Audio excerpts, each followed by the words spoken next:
Hi, I'm Seamless, and today I'm going to show you how to make this sound. But I'm muted. Derp. Come on, there it is. Yeah.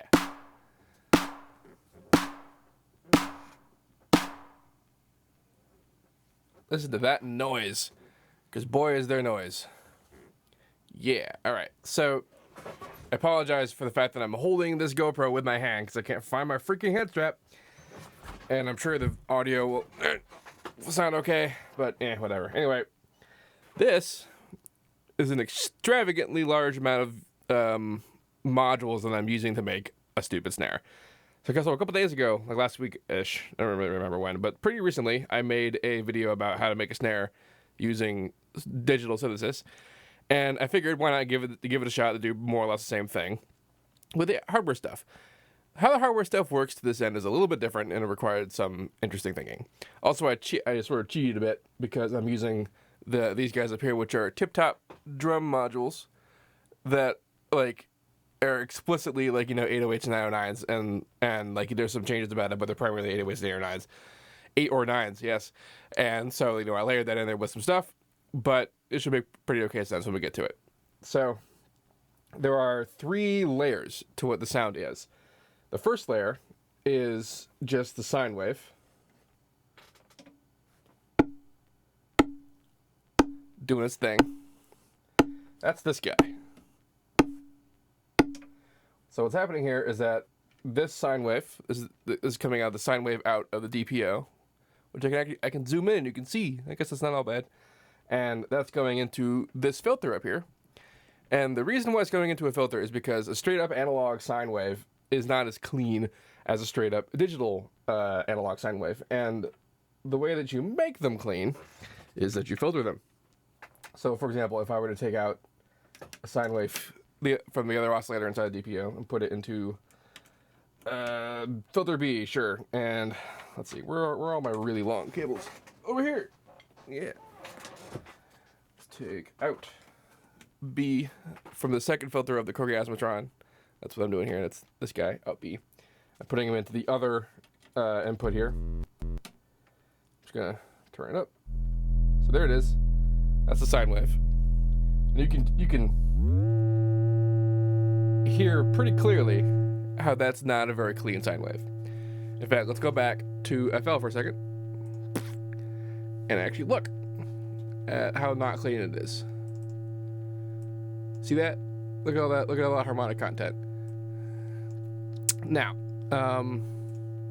what's going to happen here is that because I'm in the filter, if I go to being a low pass filter and I come down on it, now we've got a pretty okay sine wave. In fact, if we go back to FL and have a look at it, you can see that we just have the one harmonic that we need. So, and there's still, noise going on. That's from the other guy, but I don't want to mess with the level because I like where it is. But the purpose of showing you that is to explain why I'm putting a sine wave into a filter, because it's not really just a sine wave in analog generation. There are oscillators out there that are what they refer to as like high-end oscillators, like Doper has, or other ones that I'm pretty sure have built-in filtering on their sine waves specifically to create a cleaner sine wave. Now, what's cool about filters like these, like the Corgasmatron, you can see in here, way up in there, it says 1 volt per octave, 1 volt/oct. That little input right there.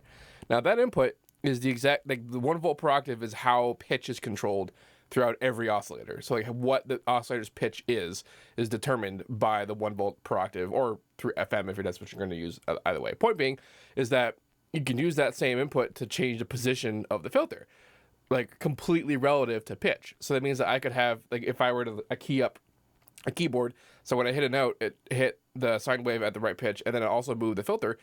It's basically like that's just what the sine wave is. However, that required a use of an oscillator and a filter, so that in a world where you only have one of whatever one things you have, unless you have more than one of them, because this is hardware, that's kind of like I said, an extravagant use. But without using the filter, we get those extra harmonics, and then it just doesn't work as well for the express purpose of creating this tone. Now, I've actually got the other snare that I made before that I was talking about previously, which is, in terms of a finished product, far superior to the one that I made with the hardware stuff, just because, like, I have way more control over what's happening. But in order to make the same sort of thing happen, where we've got a sine wave that is having its pitch come down, like, what am I using to make the pitch come down in a digital world? I am using an envelope on the pitch, and then also an envelope on the volume. And that is exactly what's happening inside Hardware Universe. In Hardware Universe, I have this here. This is a quad ADSR, which is pretty freaking sweet. Wasn't that expensive. Individual ADSRs are even cheaper. This is a dope for a module. I also have this here, a dual ADSR from IntelliGel that I'm not actually using for anything right now, but quad ADSR is pretty cool.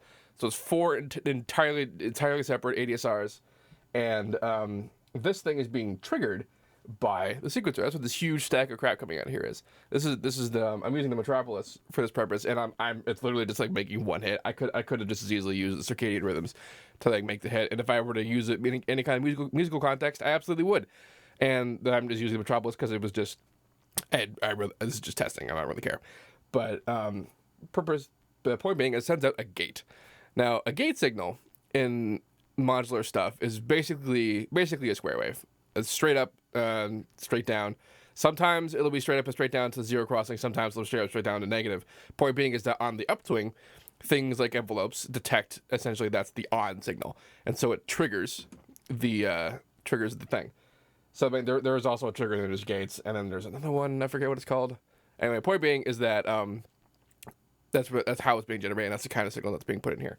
It's also triggering a whole bunch of other crap we'll talk about in a second, but it's mostly triggering the ADSR. Now, I'm using 2 of these, but there's only one cable going in and triggering the thing that's labeled gate, and that's because, and also the same is true for the dual ADSR, that like when one of them is being triggered, until a different trigger signal is going into until I put like a different trigger signal on a different one of these, every single one of them are going to be triggered at the same time, which is pretty great and smart thinking, because I mean I do have mults, which are this guy here, and the way these guys work is that you put your signal into one of the inputs, and then the other 3 inputs are clones of that signal. This is an unbuffered mult, which means that there is a little bit of signal degradation, but for triggers that's not that bad, not a big of a deal. For things like 1 volt per octave, that can be kind of dangerous if you're using like a billion of them. But there's another kind of mult called a buffered mult, which is powered and keeps the signal nice, but they're more expensive. Like this is just like $30, not that bad. So yeah, now the ADSR, unlike the envelope inside Citrus, we can't just like put an automation curve, so it works. And it is the extremely basic ADSR. That's really all we need though. Along with that, in the Metropolis, there's, can I get it over there? Yeah. Kind of. This knob right here is the gate time. So normally I actually have that just like all the way the hell off, so that's just kind of on and off, and then like there's no sustain time. But like if you want to like trigger a sustain, it has to be a sustained gate time so that it can sustain it. So what's happening here is that the pitch is going into the exponential FM input, which is being controlled here. So this controls how much the motion of the envelope is controlling it, and that's how I was able to just sort of zero in the way that I wanted to. And this envelope has a decay time and a sustain time. Attack, sustain, and release are all the way to hell off, which means that like it's just going down to where it is, and then the decay time just determines how long it takes for it to get from top to bottom. And then the knob on the exponential FM input determines the range of what top to bottom is. And that gets us this. It gets us half of that, because the other half of that is that the second ADSR I'm using to control the VCA. So this is the VCA, and this guy right here, number 3, is what's controlling the sine wave. In fact, if I turn it up, you can just hear it. This is cool. This is a quad Vcf Vca from Sputnik, who also makes this dual oscillator that I have over here. And this guy is neat because it has 4 channels of VCA, but they're also VCFs. They're just straight up low pass filters, and you can combo them. You could have VCA and VCF at the same time, or if you just want a bog standard low pass filter, you can just do that there too, or you can do both. In fact, I could probably have combined what I did with the filter and the VCA into a single one of them, but I needed to have two different ADSR signals, and there's only one CV input. The CV in there. CV standing for control voltage, which is what the signals are all levels of voltage. That's what signals are, and that is how pretty much everything in the whole entire modular universe is controlled through control voltage. Yeah, so that's controlling the volume of it, which is basically the same arrangement that I have with the digital version I was using inside Citrus, where there's one envelope that controls pitch and another envelope that controls volume, and that's the output of that sine wave. Now, the other two parts of this are what I'm doing with the two tip-top signals I'm using. So in the digital version, what I did is I used white noise, and I made a filter to sort of make a clap, and then a higher frequency one to be like the papery kind of hit. I could actually still do that. I did actually get this noise module here, which has white noise out and colored noise out, but I could also just have doubled it. There's lots of ways I could have done that. I had lots of filters, I could have done that too, but that would have involved using up to 3 filters for just this one snare. And I've got 1, 2, 3. I have 3 real filters, and then I have this EQ, which counts. I have a phase shifter, which kind of counts, and of course the 4 VCFs that are up in there. But like I said, much more. That's like way more extravagant use of filters than I was particularly intended to do. And boy, that looks trippy. Holy crap, that looks trippy. Look at that. Huh. Woo. Okay, not doing that anymore. So what's happening is that I have the SD808 and the 909 clap, 909 CP. And let's see if I can get that to sound the way it's supposed to without changing the thing. Bam. So here's clap. It's just a clap. I mean, the module is pretty sweet. You can get it to sound like, you can do some pretty crazy stuff with it, but like I really just that's the sound that I want out of it. And then there's this guy. And 990 stuff. You can kind of still hear it. So like that combined with the two of these guys.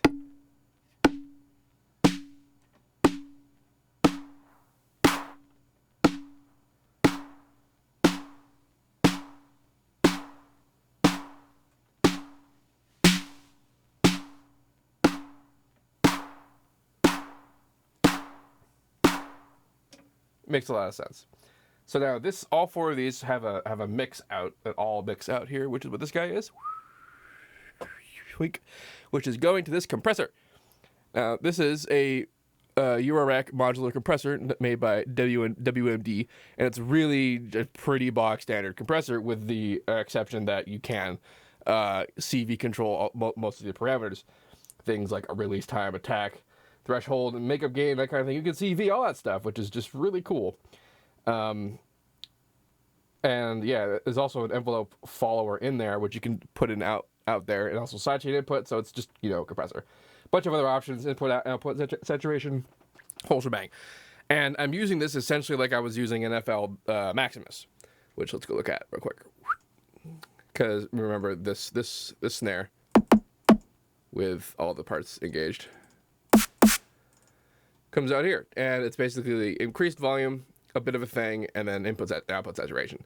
I'm doing a little bit kind of like this, but basically the point being is that it's being compressed together particularly hard, and that's what's coming out here. It's also where the noise is coming from, because it's compressing the hell out of the signal, which, given that this is analog and not perfect, there's going to be noise.